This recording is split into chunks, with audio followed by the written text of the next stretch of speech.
This is arguably one of the most topical issues of our time.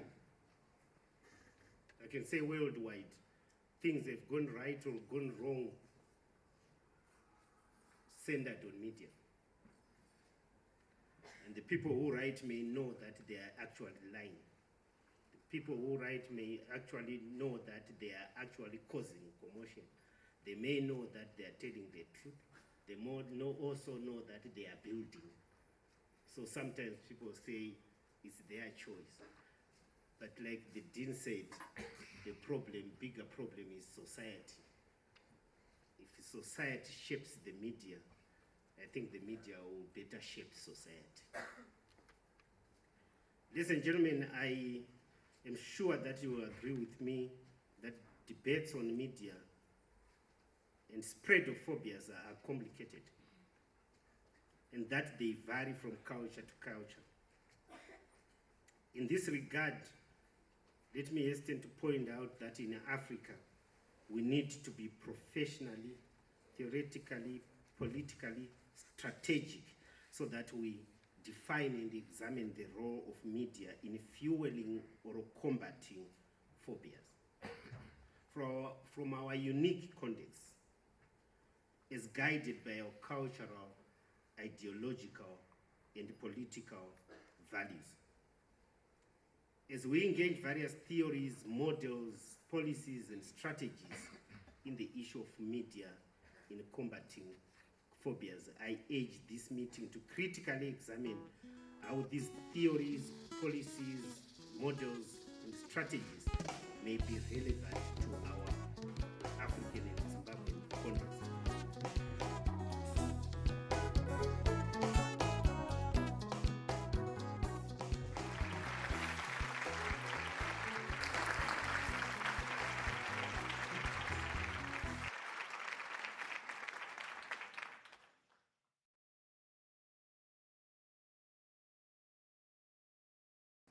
I will introduce the guest speaker this morning.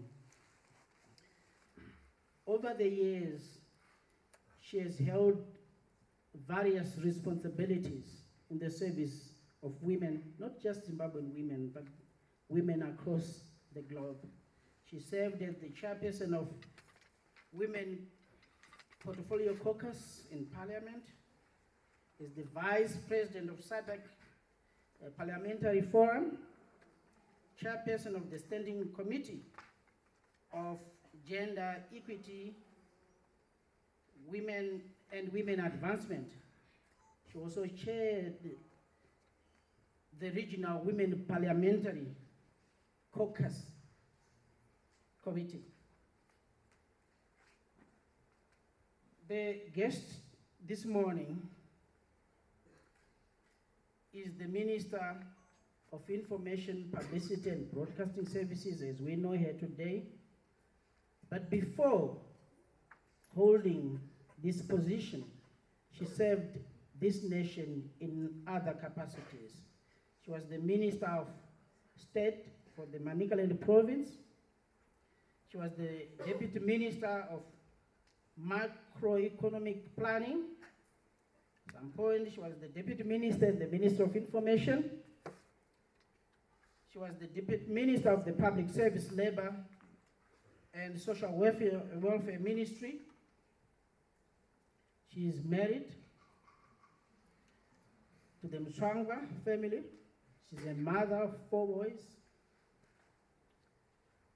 Like I said, she's a strategist, a media strategist. You will agree with me, since the time she joined the ministry, the changes, the innovations, the fresh of new breath she has brought to the ministry. Ladies and gentlemen, it is my pleasure this morning to introduce to you Honorable Senator Monica Mutsvangwa.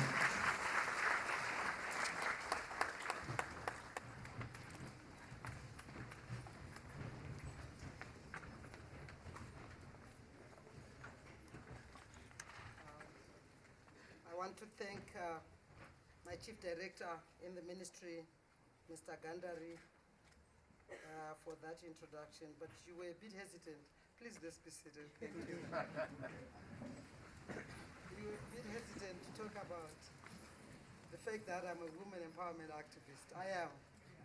I work for the women of this country, the women of this world. And when I look around in this auditorium, Vice Chancellor, I'm very impressed to see, and the Dean, I'm really impressed to see the majority of our participants and delegates today are women. Go there.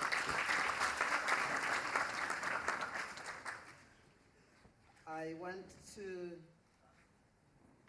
salute the Director of Ceremonies, Mr. Dr. Mhiripiri Madambi, who is also the acting registrar, the Vice Chancellor, Professor Prof Mapfumo. And at this point, I was saying, as I was driving through the university, I looked around and I saw how smart it looks. And I said, Professor, you are running the university as a business, and that's how it should be.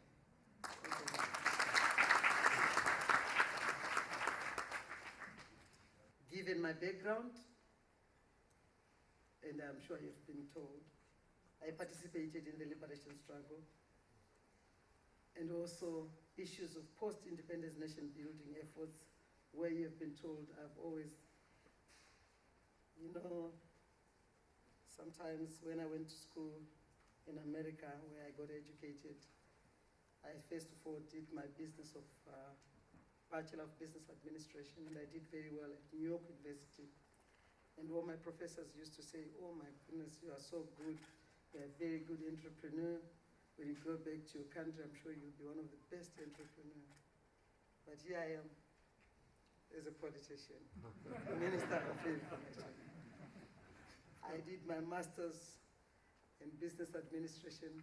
It was an executive master's in business administration. I excelled. I worked with a lot of chief executives of big corporate companies, Caterpillar, DHL, Federal Express, and they all said, wow, when you go back to Zimbabwe, you'll be running one of the big corporate companies. But here I am. I love my country. So I continue working with everybody to make sure that we build efforts and we attend to challenges. And this particular conversation we have today is one I really wanted. And I'm very happy to be here, and thank you for inviting me to be part of it. Ladies and gentlemen, in this conversation, I will define phobias using their contextual meaning. The meaning of phobia is opposed to the literal one, which simply means fear. But if you check the deeper meaning of phobia, you realize it is not just fear. It is a very strong aversion or an overwhelming hate, prejudice, and negative bias against. In short, it's bigotry. There are clinical phobias for which one needs therapy or treatment. I'm not going to leave those to clinicians to lead on. That one we have to talk about. Then there is phobia, which is social, which recently we have seen used as a political weapon. An example of this is xenophobia. As a politician and a policymaker, this is the type of phobia I will center my discussion on. I'll call these social or political phobias. There is phobia against non-Western owned capital, especially against China, against India. They take extremists in Islam to generate phobias against Iran, Saudi Arabia. Yet Islam is a unity religion. We must identify our own enemies as Africans, not have them foisted upon us.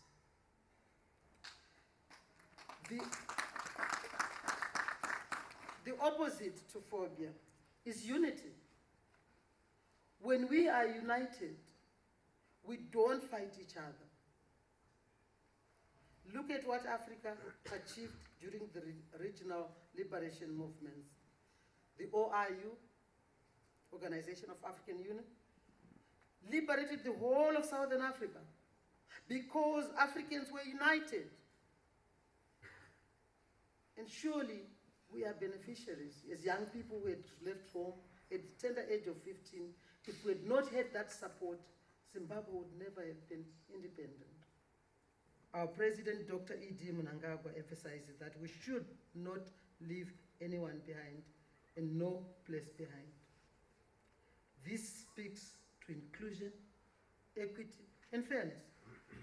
I'm therefore hoping that some of the paper presentations and panel discussions will explore how media should address the politics of recognition and distribution as a strategy for combating phobias. May I say that for us to succeed in addressing the challenges in the politics of recognition and redistribution, it is important for researchers.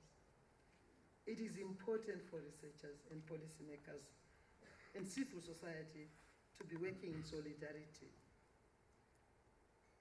with all our marginalized identities. There is need to identify with their needs, aspirations, and struggles. I think all struggles are won with support from other organizations. It is difficult to imagine that the struggles of women can be won without support from progressive women. Impossible. And this is when I was the chairperson both for the Zimbabwe Parliament and also for the region. I spoke at length about it, and we welcomed when UN Women introduced the solidarity campaign, he for she campaign. Issues of women, if they're going to be continuously being talked by women without including men, bringing men on board, they will never get where we want to go. We need those male champions to be talking about these issues. Let it start in the home. Let the boys be able to say, my sister is good. My sister is good in mathematics. My sister is going to be an engineer. My sister can be a mathematician. Let it start there. So, we are very happy to work with everyone. And I've just noticed that a distinctive feature of this conference is the manner in which it narrows the gap between theory and practice. This is inspiring because the conference includes academics from various disciplines, the business sector, media practitioners, media houses, NGOs, and churches. I've just been told there's a reverend.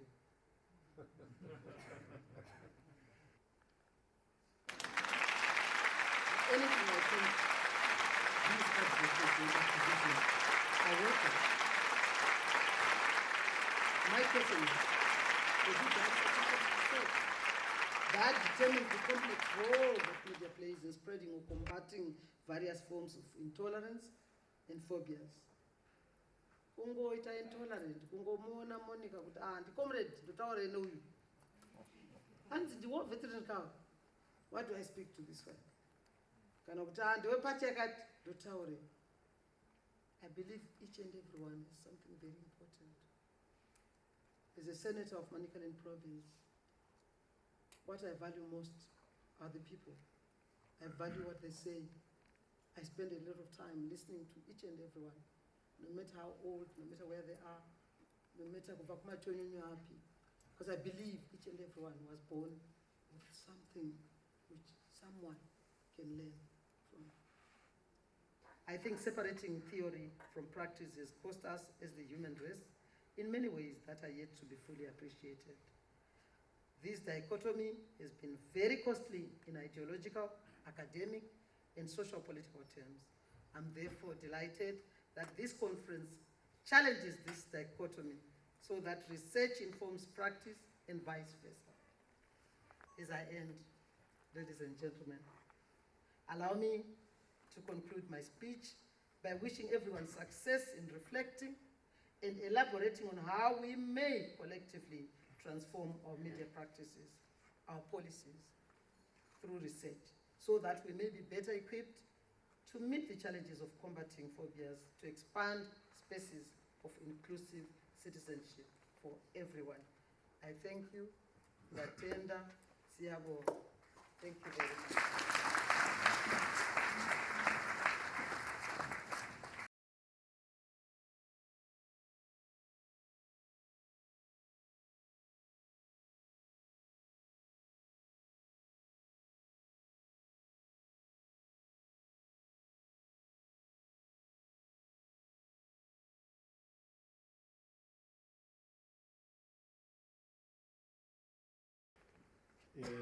Mbuya Mutsvangwa, I'll start off with my condolences. She's my inheritance, as you might have been told. Just waiting for Sekuru to pass on. It doesn't seem like he's anywhere sooner to die, but that's the only prayer I make for people to die, is for Sekuru to go, so that I can inherit a powerful woman like Senator Mutsvangwa. The Vice Chancellor, Professor Prof Mapfumo, the Minister of Information and Publicity officials here, headed by Mr. Gandari, university faculty heads and staff, representatives of media fraternity here present, students of the UZ, University of Zimbabwe, specifically those in the media faculty, ladies and gentlemen. Mine is 5 minutes, but you must always be careful when you put me after a prolific and amazing and strong woman, and you want me to speak for 5 minutes. I've got to do this gender balance correctly. And I've got to prove to her that I'm a worthy candidate for the inheritance. So I will try and push for those 5 minutes. Vice Chancellor, it is good to see what you've done with the university. I am a past council member. Just when you were coming in, we were going out and headed the audit and risk committee here for a good 4 years. It is always important to give back to society in whatever way possible for posterity's sake. And as a past council member, it's always my responsibility to find ways how we can collaborate, engage, and also cooperate on your many programs. As you're aware, we are also working with your Innovation Hub to see how we can work together to bring about talent for national and economic development. Just to speak into this particular conference, society's identity is through its cultures and how they connect to inspire destiny in its people. Umuntu ngumuntu ngabantu, munu ngevanhu. Pachimanyika tinoti kuwanda uya, which means we have to be there individually but collectively, and we are identified collectively. Yet we all know culture is dynamic and cannot be legislated. Phobias are a reason or are arising out of when we want to legislate culture. It's dynamic. Culture is formed by traditions which have been practiced and proven over time as prisons of identity and posterity. Yet we all know that traditions can be prisons of progress. Traditions are a collage of habits practiced consistently over time, connecting society with its environment and to give it meaning. Yet we know habits can be demeaning when not contextualized. Habits, therefore, are behaviors informed by values anchored on a collective belief system. Yet we know behaviors can be fleeting and flippant. It is when someone's personal belief system goes against what is seen or known as the norm and does not conform to that, they then suffer phobia. This we must expose and deal with so that we retain and maintain our God-given human rights. Societies generally find unity in conformity rather than in diversity. It is because generally we want to control. Of course, this is a recipe for weak society and often results in human rights abuses, since the outlier is always treated as an offender to traditions, which is then deemed a violation of commonly held values.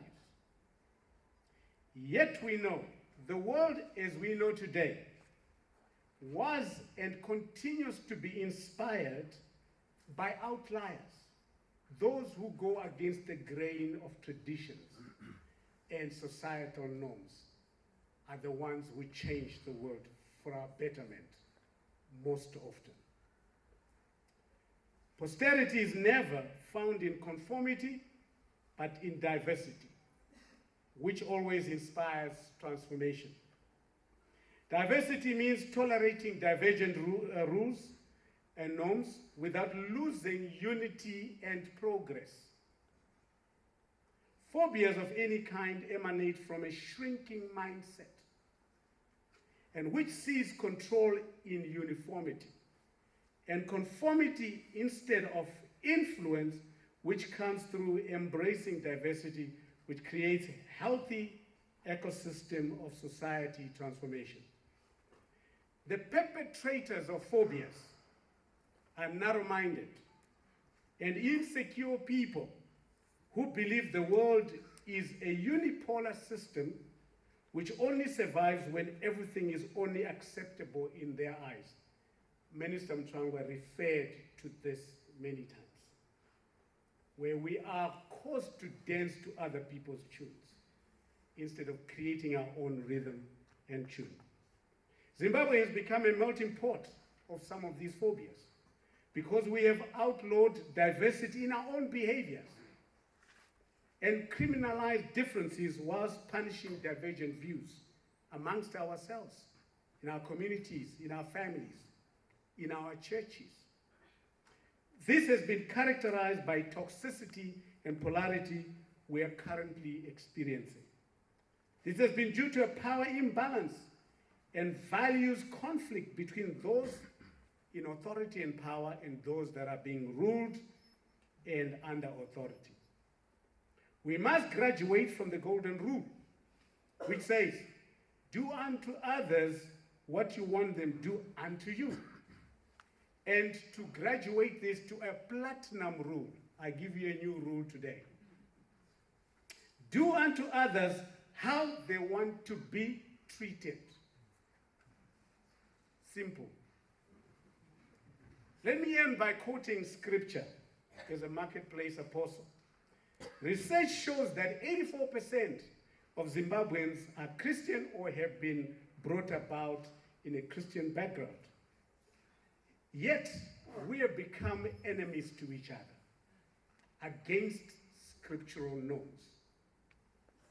Galatians 3, verse 27 to 29.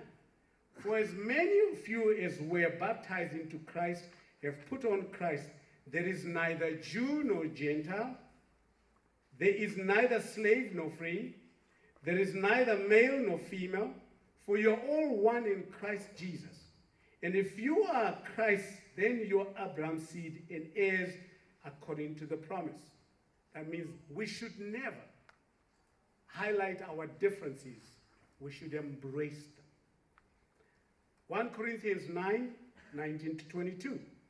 For though I am free from all men, I've made myself a servant to all, that I might win the more, and to the Jews I became as a Jew, that I might win Jews. To those who are under the law, is under the law, that I might win those who are under the law. As without law, not being without law toward God, but under law toward Christ, that I might win those who are without law. To the weak I became as weak, that I might win the weak. I have become all things to all men, that I might by all means save some. In conclusion, with the advent of the burgeoning social media platforms, it has made all of us media practitioners.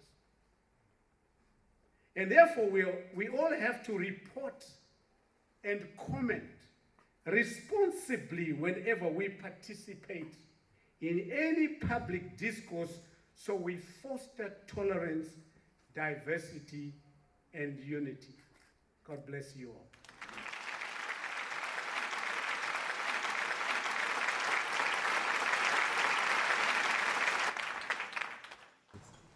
Okay, thank you very much. I think the introduction put me off a bit. I wasn't expecting that. I'm not sure where he was getting that from. Right, I should salute the Dean of the faculties here, and the professors who are here, lecturers in the faculty, colleagues, my students, all students who are here, and those particularly studying the media phenomenon. I must start by apologizing for the inconvenience that I caused yesterday. I was supposed to be here, I think immediately after the minister was opening. I couldn't be here. I was attending a funeral of someone called Mr. Nesbitt Mutengesama. And that is where I was. I couldn't leave. It was impossible for me to leave. And that is what caused a lot of disruptions. I would have wanted to be here yesterday. So I've just then stolen this time, I think, from the program. And I will make a presentation. Is that okay? Yeah, that's fine. On the topic that I was supposed to deal with yesterday, which is constitutionalizing or creating the constitutional context of the media framework, especially with your theme of the media against phobias. So I will deal with that element very, very briefly.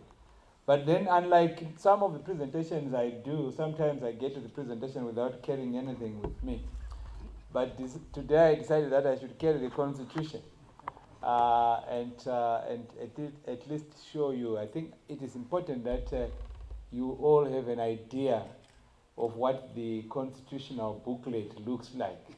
It is looking like what it is here. And then it must be mandatory that every person in the media gets access to this document, whether it's in electronic version, on your phone and so forth, or at least in its physical version.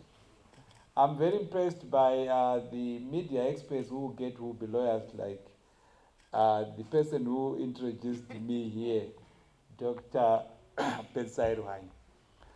He's doing very well. Each time I follow what he's doing, I think it's a bit different now from the time that he had not gotten to the law faculty of law. I'm sure I'm telling the truth there, which is what I want to, my theme would be. The importance of the media, and particularly media practitioners who have a sensitivity to the legal framework in which they operate. That will be the theme of my presentation. You must have an idea, or you must have some sensitivity to the legal framework within which you operate. Then that takes you to the first framework which you must always have, which is the constitutional framework. Because the Constitution says something about whatever we are doing in every facet of life. The Constitution will say something about it. But as for us to know what is the Constitution saying about this thing, it depends on your interest. So outside the Bible, this is the book that would have almost everything for everyone. You have seen those people who approach the Bible.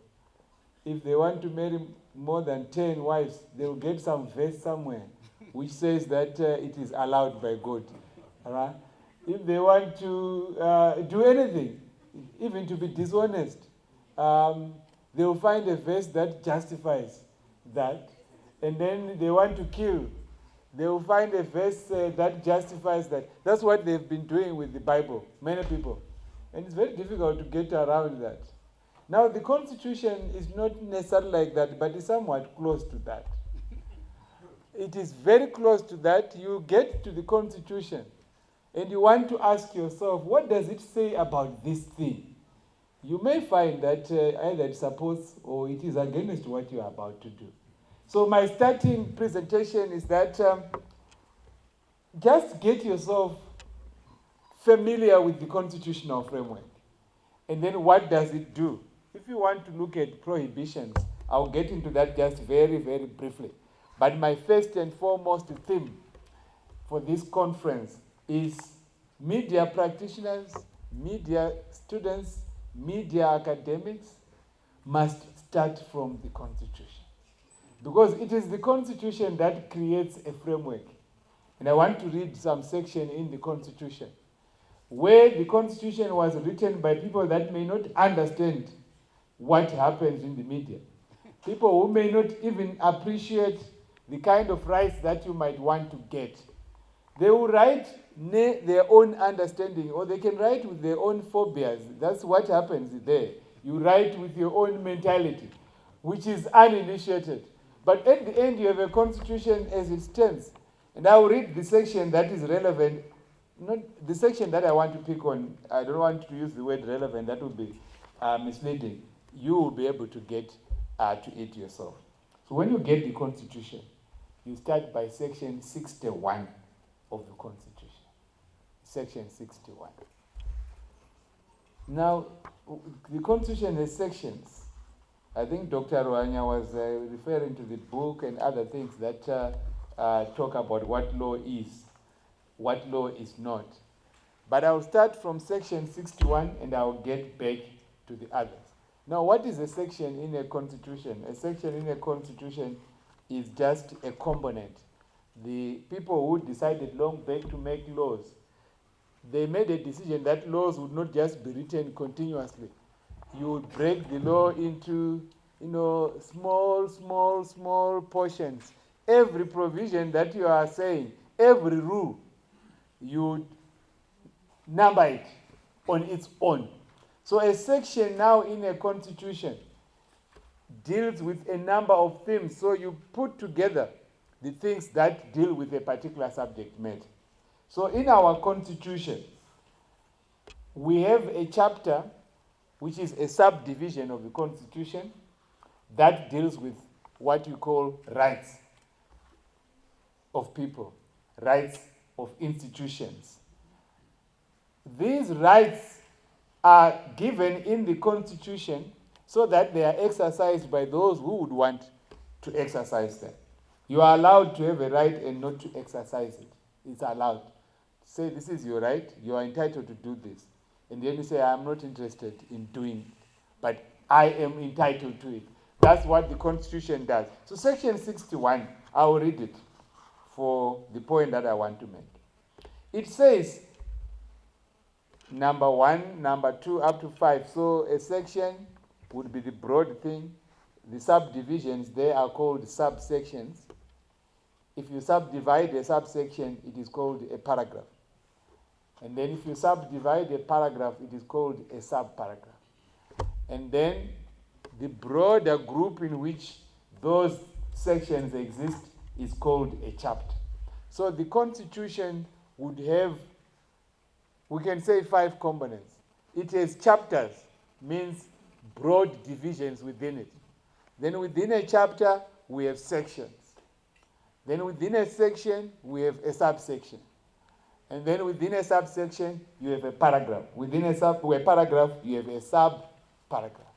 Now, you must be able to refer to these things that way. So if you are referring to a section, if it is just section 61, it might not mean much. Section 61 is subdivisions. If you are referring to a particular thing, you say section 61, subsection 2. Then every university student must do that. Doesn't matter where you are. You don't have to be a law student to be able to say section 61, subsection 1. That's very important. The days are gone where people pretend that this is expertise to that. No, there are certain basics that we must all get through. I'm sure at church they say Luke 4, verse 6, and that's what they do. But you don't have to go to a Bible school to know that the Bible is books there and so on. In Leviticus, I think, and so on. Then it is in a second chapter, verse. And you must know that there is a verse and there is a chapter. So with law, especially with areas that are critical to yourselves, I would urge you, especially the students, know that there is a constitution of Zimbabwe, which has sections, and that is section 61, subsection 2, which says that. I will share my experience with the media after I've read this thing. So it says, subsection 1, every person has the right to freedom of expression, which includes, then they put in paragraphs what the right to freedom of expression includes. Says 1, it means the freedom to seek, receive, and communicate ideas and other information. The next one is freedom of artistic expression and scientific research and creativity. Then the next one, academic freedom. Now these are said to be the aspects that go into what the Constitution calls the right to freedom of expression. Then it specifies some of the things. Now there are very, very important ways to look at. The first one is the word include. The Constitution says, I won't exhaust what is meant by right to freedom of expression. But these are some of the things that go to freedom of expression. So you will say that A to C, these are some paragraphs that the Constitution has specified. But you can come up with your own thing, which you believe is part of right to freedom of expression. So when you go to your E, D there, E, F, G, when you look at the Constitution, are we seeing that the Constitution is not exhausting the concept of right to freedom of expression? What does that entail? What it means is that those who are involved in media issues, those who are involved in media research, must tell us what else outside these three would be part of what you regard as freedom of expression. So I believe that it would be very good to have a student doing research or dissertation and wanting to tell us what more is freedom of expression than what the Constitution lists. And I will be able to supervise that. I also need to supervise one as my lawyers. Naneta, I've been here for 25 years reading law, people, and so on. It would be interesting to read what someone else in your field thinks. What is it? In the law faculty, our students don't want to go outside those 3. If you ask them to go outside those 3, they will complain the exam was hard and so on. They can even write a petition. You say to them, we didn't say to it, Dr. Ruai, but we don't do that. We actually set exams that are very easy because the students will complain. But look at this. The Constitution says the right to freedom of expression includes. It includes this. We are not there to fight for generations. These people wanted this Constitution to be passed in 2013. Then they said, look, we've been thinking about it, but these are the only ideas we have. Let future generations add. That's what a Constitution does when it says includes. It simply says, I leave it to the future generations or to others who are not sitting with me as we are making this Constitution to think broadly and to add other things. So, but to each of those, A, B, and C, we don't know what those things mean. What is meant by the freedom to seek, to receive, and to communicate ideas and other information. Now, let's say someone wants to communicate hatred, and they want to put it under that. It is the freedom to receive, seek, or communicate ideas and other information. These are just my ideas. I think that blacks are inferior, and so on. That's the idea I have. And my friends also think the same. We want to communicate this. That's what we think. And then I am exercising the right to freedom of expression. I will answer that But I want to tell you the difficulties that the Constitution presents to the subject matter that we have. The Constitution is there, on the one hand, to promote freedom of expression and so on. But that is not the only subsection. So we'll answer this. It says in subsection 2, after saying everyone has the right to freedom of expression, and I've picked the word includes, which I said is very important for you, and that it opens the framework for that. Then in subsection 2 it says every person is entitled to freedom of the media, which freedom includes, again they use the word includes, protection of the confidentiality of journalists' sources of information. That is the only thing that they picked for the media.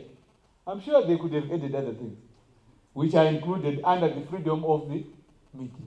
Here they only knew one thing that they thought they could put in, which was protection of the confidentiality of journalists' sources of information.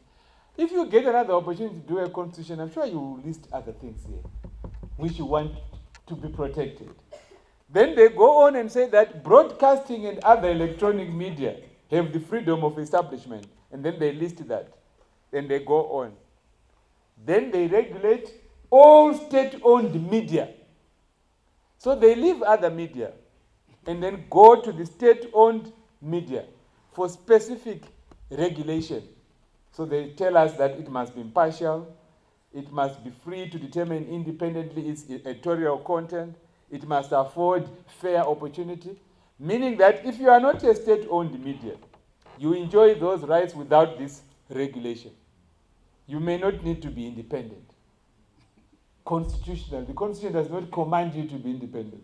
If you are free media, private media, I don't know. I'll just put these things out. But the Constitution says if you are state-owned, you must be independent. And you must not be controlled by government. The state must not control you. But what if you are owned by an individual? Now I had this experience the other day. I went to attend some celebration. Saka, there were pictures that were taken. So if you attended the same function, you would know that if people were sitting here, like I want to take pictures there, I can take and show that. So I was reading my newspapers. The Herald, same picture. Yeah, show about 7, 8 people which appear. All right. Then I read the Newsday. Picture of a number, it left out the other 3 people. You tell one 4. And those are the people that were coming out. All right. Then another media would take the middle people. This one leaves hour, takes hour. And each one of them was trying to make a particular point.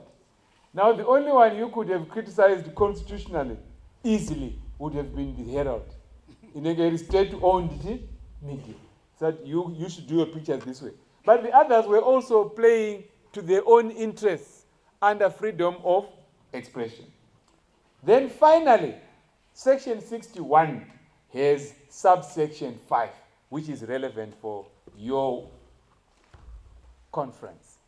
Subsection 5 of Section 61 says the following, and listen carefully. Freedom of expression and freedom of the media exclude.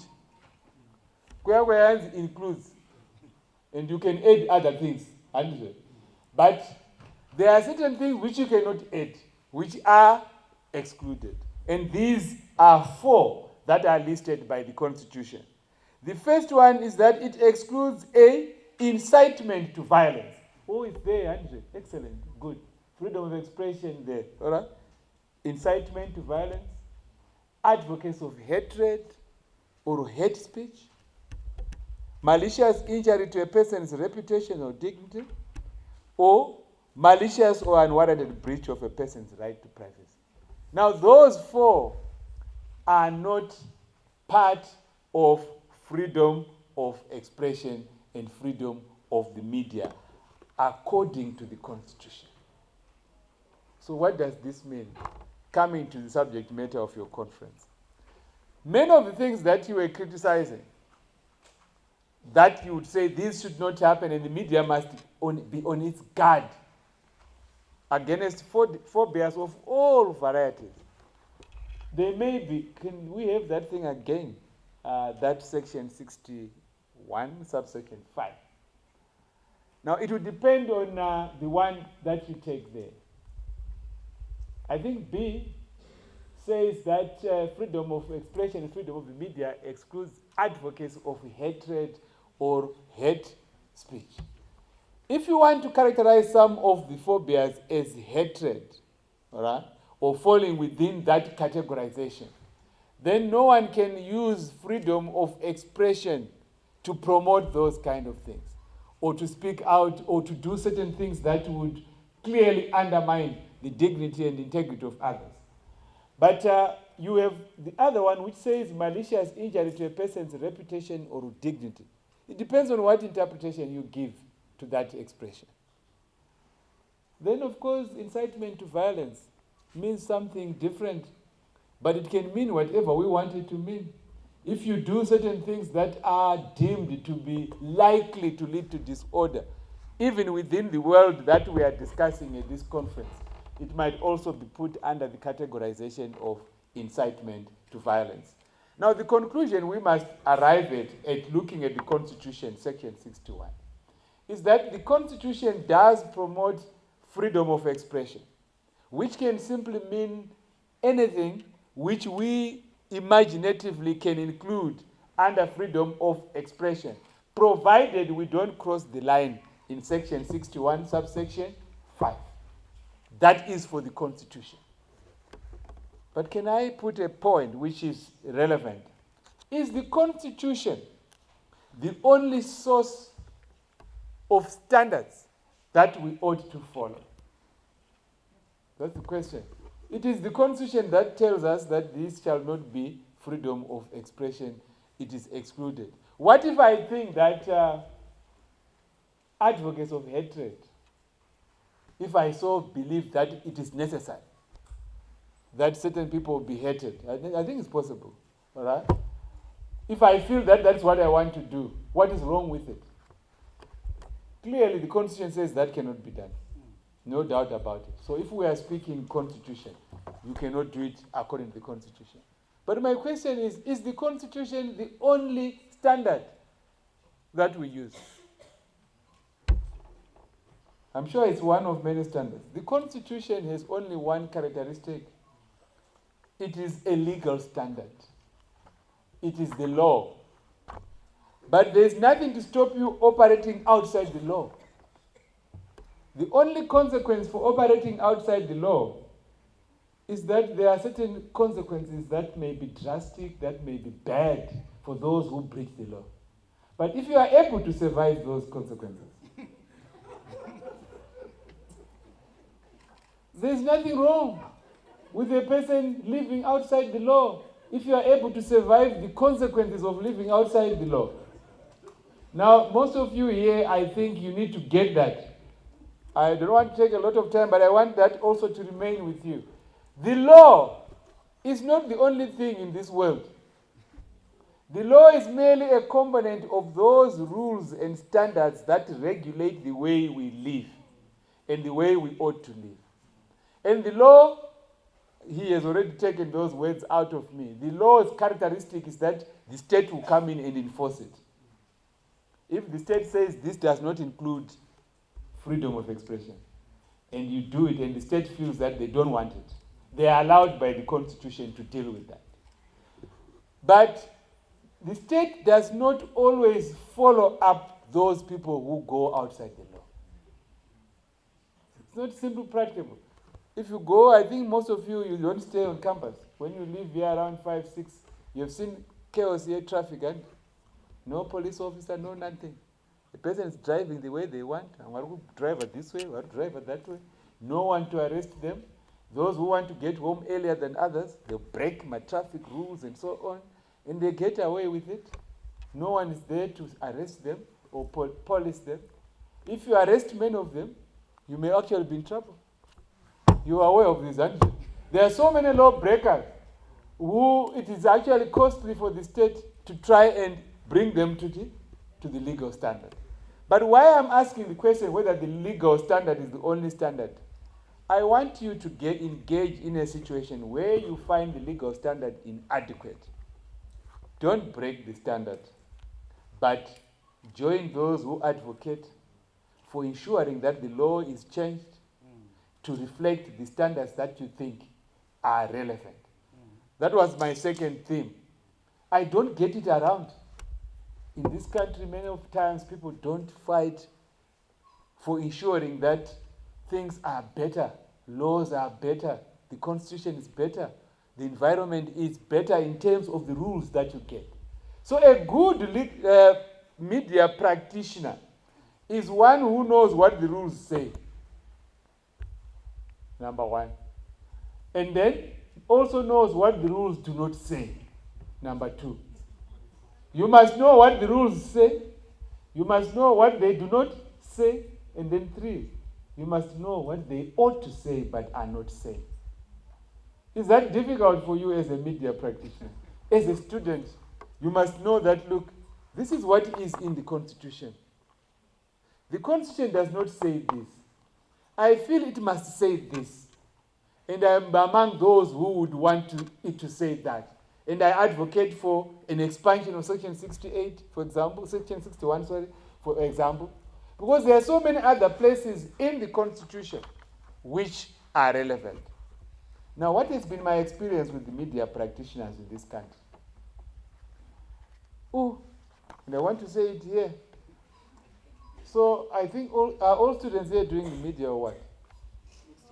A mixture. All right, but let me address the media ones. All right, and so forth. Now, once you decide to come to university and so on, you must be different from the ones I've met. My experience with the media is that most journalists are very lazy. Most media practitioners are very lazy. They don't want to do their work and so forth. Many of the times, they want to rely mainly on, I don't know, is that the training? You have to educate me on this. They want to talk to someone who must support their story, right? So they must interview someone. Whether interviews are the only way in which you can get information, or whether the discipline says that the information must be backed by a person that you have interviewed. Then when they do that, you ask them to do some background work. Many of these people I have interacted with. And likely they are not, because the degrees that we are now offering in the media area and others are new degrees and so forth. So they didn't do it through ourselves here. I don't know where they went to do their studies. But here I think it must change. Professor and so forth, those who are dealing with this, the dean and others. We must produce media experts who have a realization that there's a lot of homework to whatever they want to pursue. You want to do your research, you want to do a story, there must be a lot of homework around it.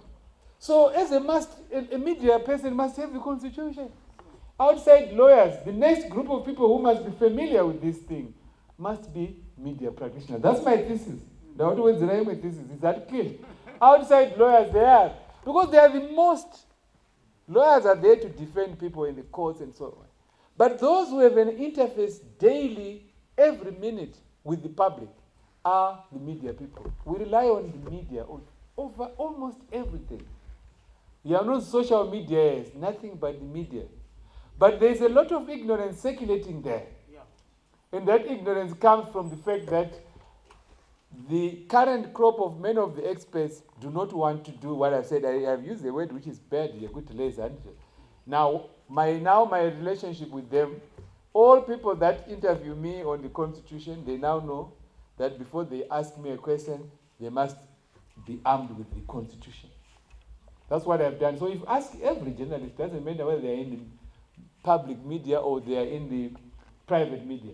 They know that if you want to ask Professor Madhuku and Mdoa Aripa diary, I don't know diary, and so on, they have to do it.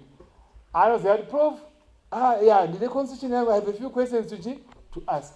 But it has been very difficult for me to achieve that because I found that they will be asking things that are there. Even I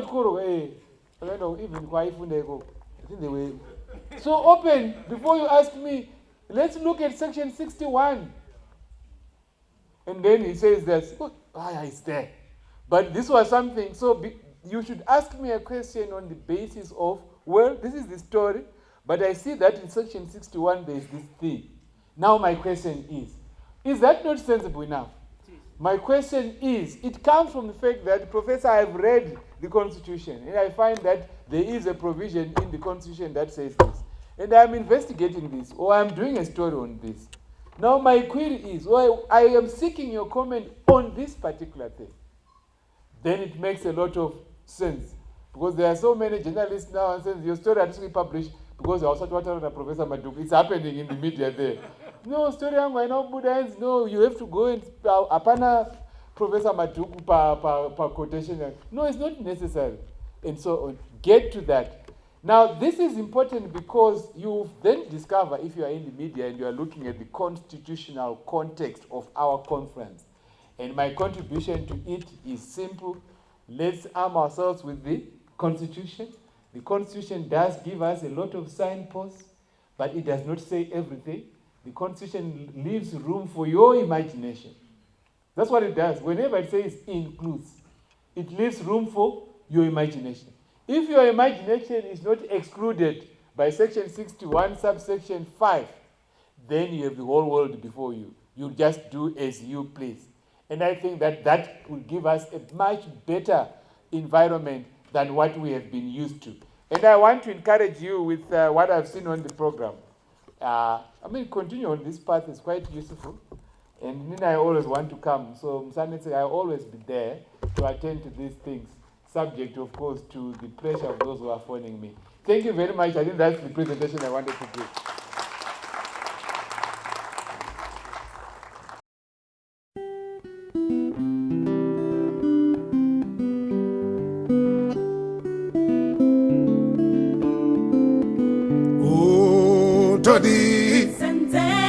What shall we do? What shall we do?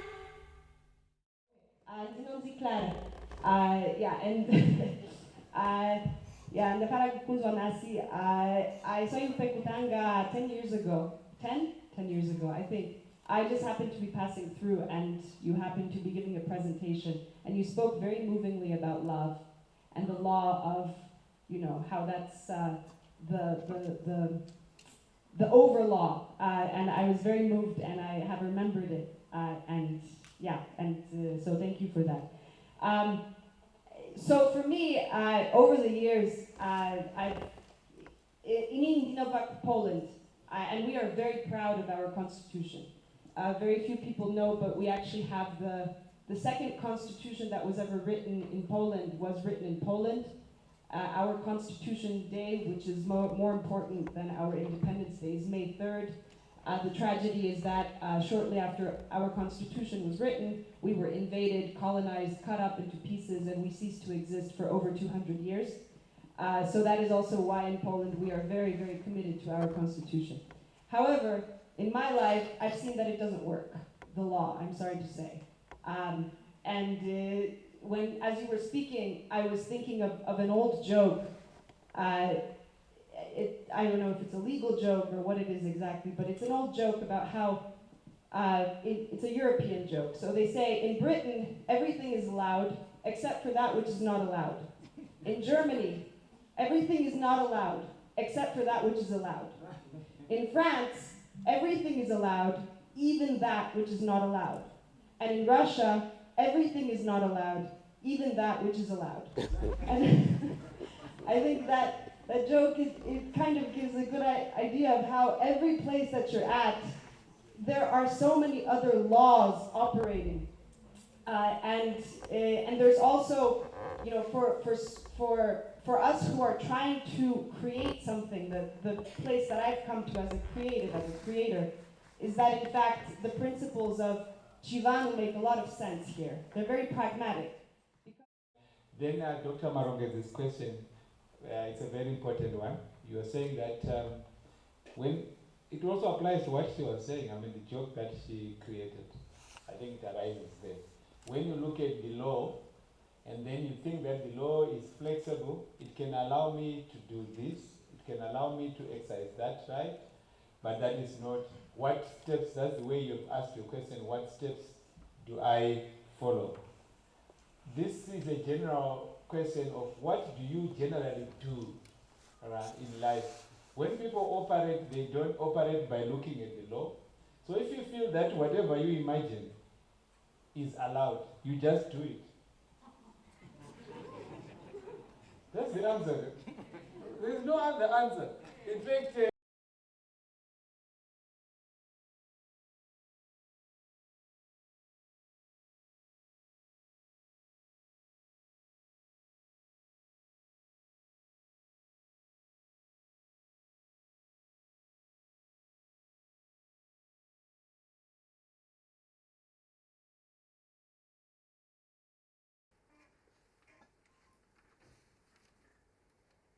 I'm not by any means trying to shame anyone, but you can hear sometimes the expressions we put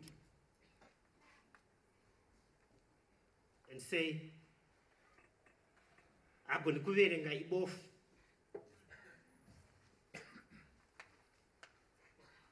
You are using one's disability to describe or even call names to others. Can you be sensitive? How are you, everyone? I'm an atheist, but I don't think that's a very kind word. When I was growing up, my mother would say, "Urimu heden." Those days, pamwe ndenge ndarova kuenda kuchechi, ndakakurira kumafata, kumaroma, kuasisi, kuSt. Albert. So I saw a lot, and that made me an atheist. If you want to be an atheist, there are 2-3 things that you have to do. Read a lot and read the Bible, the whole Bible. You will not believe in anything after that. Right. Freedom of expression has limitations. The exercise of freedom of expression has limitation, Kimbad. It is not a blank check. And those limitations in the exercise of freedom of expression are found in section 61, subsection 5. That you cannot excite, that you cannot violate the privacy of others in the name of freedom of expression. Fundamentally, what it means is that freedom of expression has not yet reached what is called in law a peremptory norm of international law, or a jus cogens norm. It means that it has limitations. But these limitations, in terms of section 86 of the Constitution, must be exercised in a democratic manner, or they must be justifiable in a democratic manner. So you use what is called the limitation clause in the Constitution, which is section 86, in the exercise of freedom of expression. So in terms of the phobias that we are talking about, how they are governed by the Constitution is also found in section 61, subsection 5, where there are limitations to the exercise of freedom of expression. Freedom of expression is not a blank check. This is so because if you look at the Great Lakes region, a book by Mary Solele, 2009, looked at how genocide was caused in Rwanda and how citizens were described as cockroaches. Surely that cannot be a responsible role of the press. I was born and grew up in Rhodesia up to my teens, and I proudly participated in the first referendum of 1980 at Sakuba Stadium. I can see you're already guessing where I come from, but that is immaterial. All I'm saying is that this constitution is different. It is what the likes of one Professor Madhuku would say, lex fundamentalis, wakuda kuthrowa into Latin, to, shenda shakadini shakadaro. And what does lex fundamentalis mean? It means the supreme law of the land. That is what it is. Supremacy clause, we go to section 2, paragraphs 1, subsection 1 and 2, and if you may allow me to read. Sorry, makanyanyisa kunyarara. If you may allow me to read. Supremacy of Constitution. I refer to the supremacy of the constitutions, Constitution and similarly, you all have different constitutions in your homes, in the communities, and in the broader society. But for the land that we share, the space that we share, that we call Zimbabwe, this is the constitution that binds us, together as Zimbabweans. And this is what the Supremacy Clause says. Supremacy of the Constitution. This Constitution, this one, is the supreme law of Zimbabwe, and any law, practice, custom, or conduct inconsistent with it is invalid to the extent of the inconsistency. That's subsection 1. Subsection 2, the obligations imposed by this Constitution are binding on every person, natural or juristic, including the state and all executive, legislative, and judicial institutions and agencies of government at every level, and must be fulfilled by them. I stress on the word must. I'll be talking about atheist, but that's not the correct word. I have to use that word because most of you may only know about atheist. If I say I'm a humanist, you may not know what I mean. So there's need for re-landscaping of brains on issues of superstition. When I say superstition, I mean religion. All religions are superstition. Right. And every superstition is specified as religion, which is unfortunate. We are in the grip of a near epidemic of paranormal religions. Propaganda on television, in newspaper, on social media, just everywhere, there's religion. Even the preamble that we're told about here, it has religion. God. God. Why do you talk about a thing that does not exist? Which God? I'm an atheist. There's nothing like a God. Right. Unfortunately, non-religious people are not given space in most media. You see, I've just been given 10 minutes. Imagine, 10 minutes. Eh? But people who were talking about God got about 1 hour or so. Eh? Most have only heard non-religious views on social media, on TV station, in newspapers. I can go on. And they hardly know the views of atheists. There are atheists in Zimbabwe. Actually, we have our society, the Humanist Society of Zimbabwe. We are many. I'm glad most people who are becoming atheists are coming, ironically, from Midland State University. I don't know what they are being taught there. But I like those young kids who are coming from that side. Most of them are atheistic in nature. Right.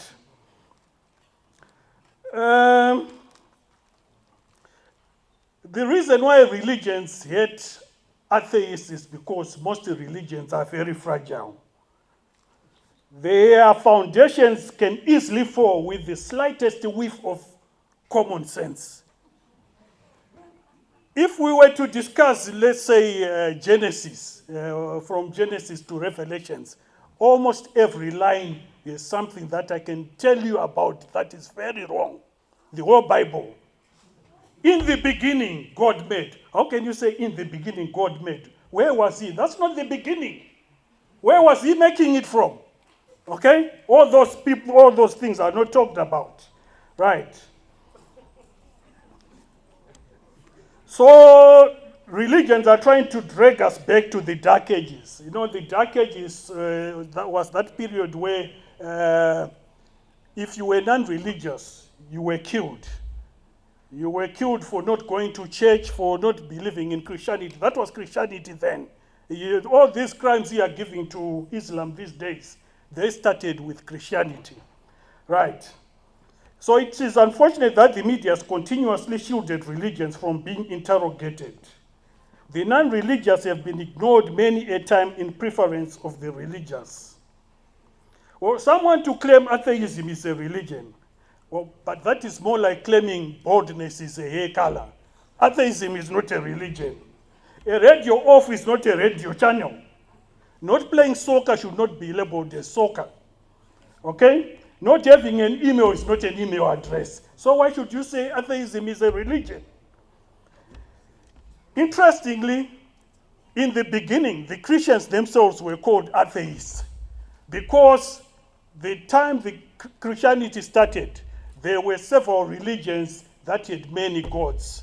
The Greek religion, the Roman religion, the Egyptian religion. So any religion that had one god, like Christianity and all the other Abrahamic religions, were viewed as atheistic. The Greeks actually called it atheotatas.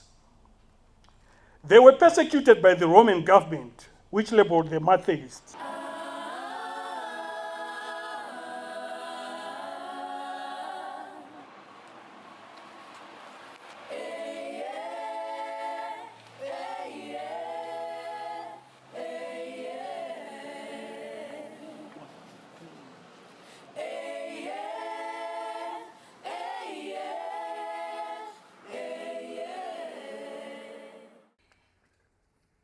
According to the United Nations High Commissioner of Refugees, Zimbabweans had to get a special permit, which is called a ZPS, which was given to Zimbabweans in 2010, and these permits were expiring in 2020, where the current Minister of Home Affairs in South Africa refused to renew these permits.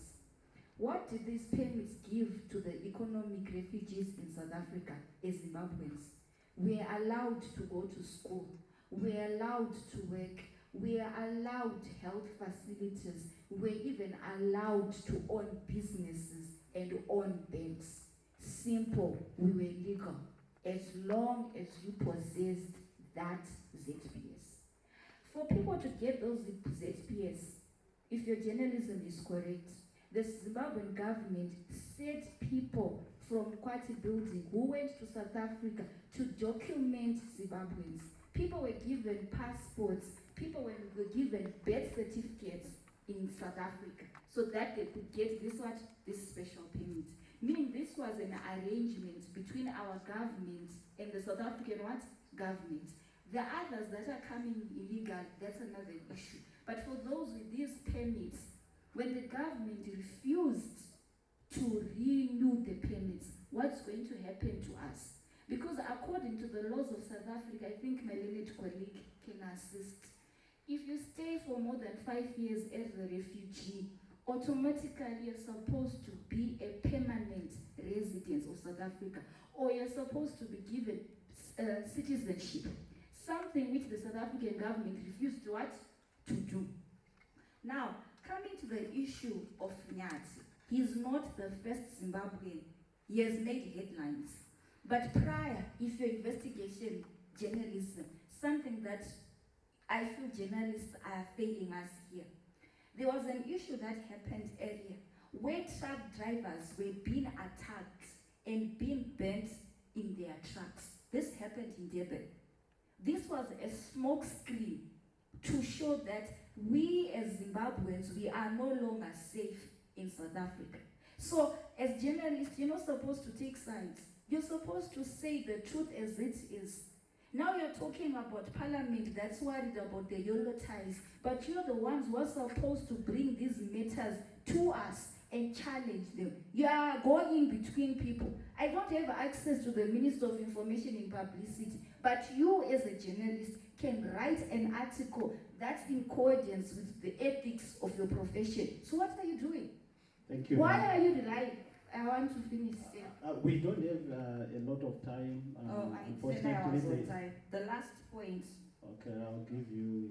My last point was just when a Mozambique national was killed in the same manner that happened to the late Nyati. Gracia Michel, the wife of the late president of Mozambique, Mozambique and the late wife of the President of South Africa, she made an impact in her own capacity.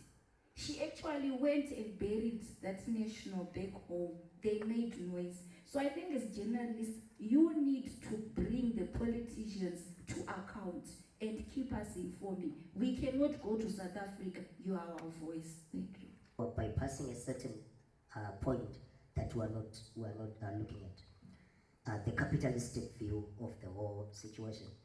Let me go back to what she said about the truck drivers who are being banned. Who would benefit more if Zimbabwean trucks are not passing in South Africa? The businessmen. Who controls those media houses besides politicians? The businessmen. If there are no longer Zimbabweans who are living in those shacks, who's getting more land to build more businesses? The businessmen. If Zimbabweans are no longer in South Africa, the businessmen can easily go to South Africa and tell them that, look, my brother, you're South African, but I can't employ you because I've employed a Zimbabwean. Tell them to go out and they employ you. So there's a capitalistic view that us as journalists, we should investigate the South African capitalists, the South African businessmen, and write it from our own Zimbabwean perspective.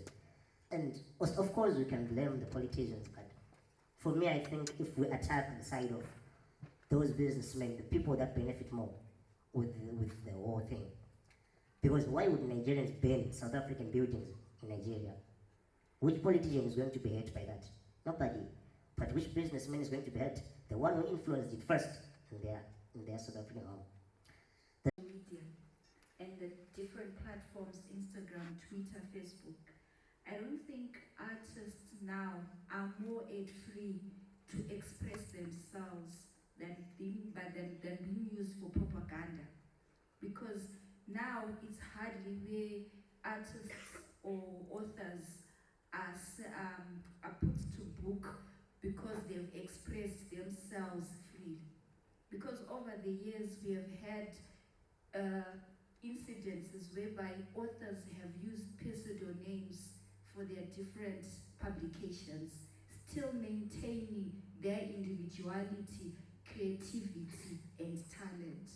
So I don't think now artists should be forced to change if they are true artists. They should remain to their core. If Julius Malema, an opposition leader, is saying that we should stop xenophobia, then the president himself, Cyril Ramaphosa, is doing nothing. It's just a power play. Because in my own point of view, we can say that Cyril Ramaphosa, if he acknowledges that there is xenophobia in South Africa, it becomes a weapon against him that can be used in we all know how the South African parliament is. So it can become a weapon that can be used against him. At the same time, we look at how the South African media is shaped. Like a model of all public broadcasters from BBC. We can see that in trying to portray what's happening in their state, they cannot deliver to us a bad South Africa, to those who are viewing it. But they'll try to give us the good South Africa that everyone needs to see. But at the same time, they are sidelining the views of those who are living there. Like she said, when you live 5 years in South Africa, you automatically become a South African citizen. But at the same time, they don't forget your mentality as a Zimbabwean, because they always make you remember that you are a Zimbabwean first before you are a South African. So the power play comes into play. Is Cyril Ramaphosa cannot even comment on that because he knows if he comments, it becomes a political weapon against him. So he would rather stay quiet and deny it, but at the same time knowing that it's already happening. Because as he was saying, there are some of the people who are fueling it for their own purpose.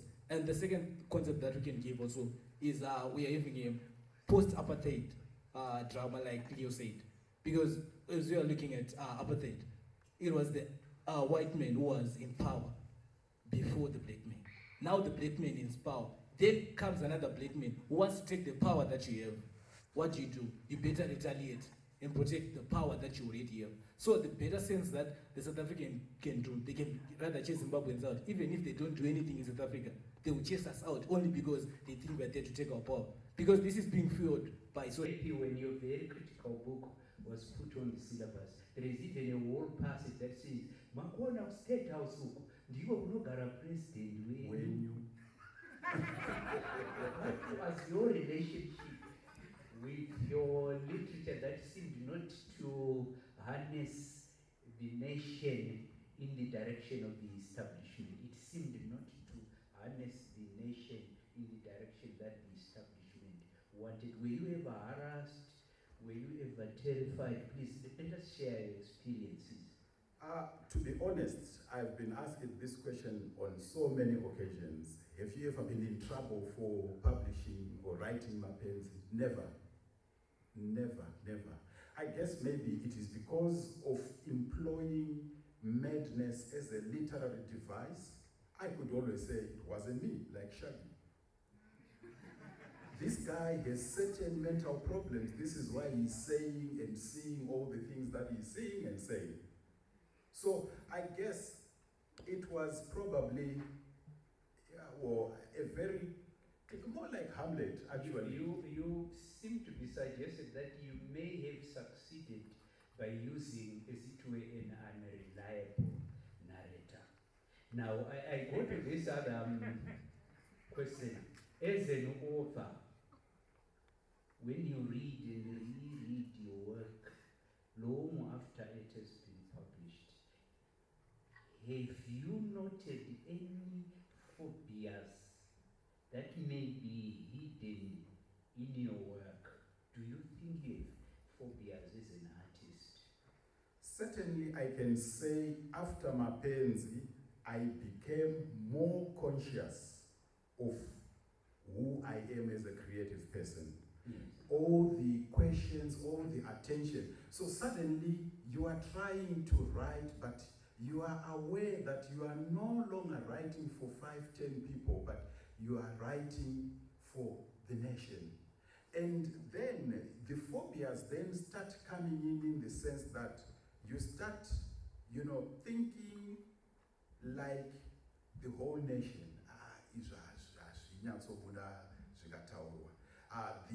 So you begin to see self-censorship creeping in.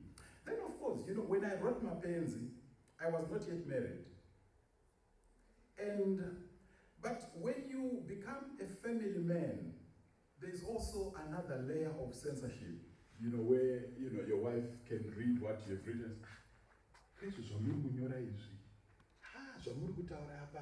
So you suddenly... Ignatius, you are suggesting that in your work as an artist, you are actually afraid of your wife. You are unconscious saying that, aren't you? Not necessarily afraid of the wife. Yes. Because if I can actually say I'm afraid of the wife, then I would have stopped writing altogether. But there are certain issues that you tend to discuss as a family. Remember my wife is a journalist. Yes, I do. And, working for the, anyway, no, never mind. But you begin Those are fears too. You begin to discuss certain topics and the way you have articulated certain ideas. You start to choose certain words carefully. And then I don't like that because it... You stop there and he says, I do it, but I don't like that. I'm going to comment on what you said. Art predominantly throughout the ages has been a source of a certain unity in people. We look at people like Fela Kuti, Nigerian music. He massively brought people together, the political discourse. He argued against the government. We took at people like Tupac Shakur and how his music was revolutionary against certain issues that were affecting the black people at the time. We talk about how people like Leonardo da Vinci used paintings and art to speak to masses and to speak to the ages, certain concepts and ideas. But then I have a problem when it comes to issues of commission and deliberate art creation, right? Because when we talk about commissioning, right? Whether, for instance, the Roman Catholic Church has commissioned artists throughout time, always makes them try to forward their agendas religiously, politically, through art, right?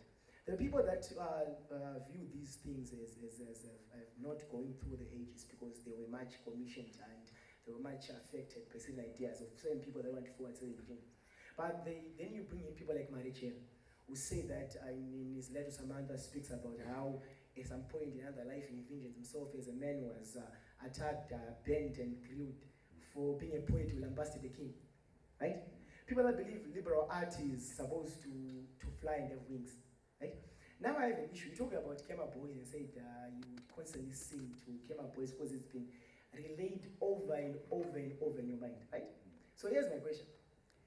Isn't it that idea of patriotism is trying to bring up an idea in people's minds, an idea that can sustain for a prolonged period of time, so that they might receive and may probably act and have attitudes towards a certain goal? For instance, in the liberation of Zimbabwe, music played a vital role. It was to make sure that the masses were strengthened, the masses were to stand forth. It was to make sure that there was a recruitment, right? Now that you find yourself constantly singing that in the shower, right? Hasn't that art achieved its goal? Thank you. Basically, the stuff that we call national development, it is actually Western paradigms. You know, if you drive a car, if you can speak English, if you can wear, tint your hair into some fancy color and be able to buy some Ray-Ban glasses, that's development. But is this indigenous? Is this an African way of defining development? I don't know, but then you can probably move on to. A round of applause one more time, ladies and gentlemen. Yeah,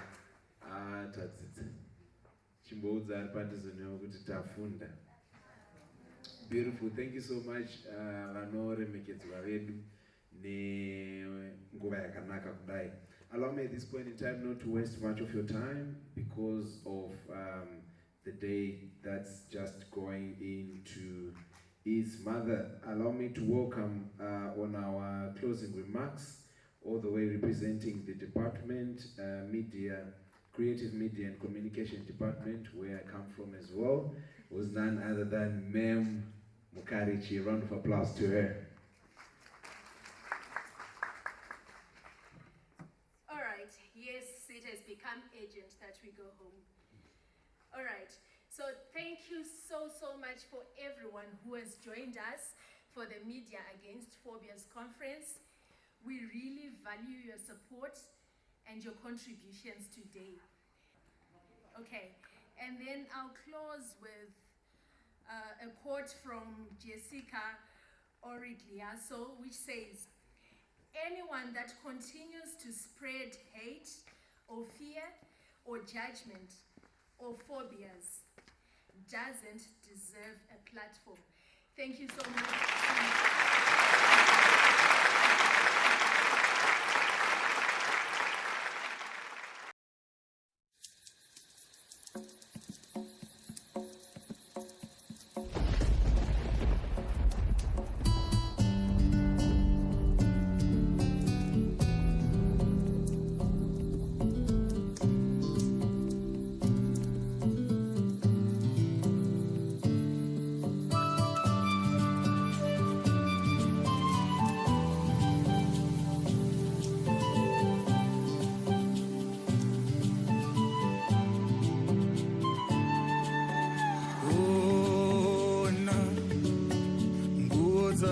Shunga nyumwerero inobaya moyo wosorora uchamuona pose panosvika anoti makadini mutsa moyo wosorora uchamuona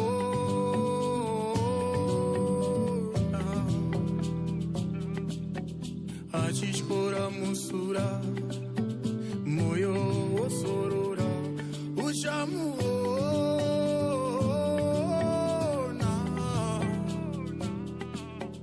akasenga chirongo moyo wosorora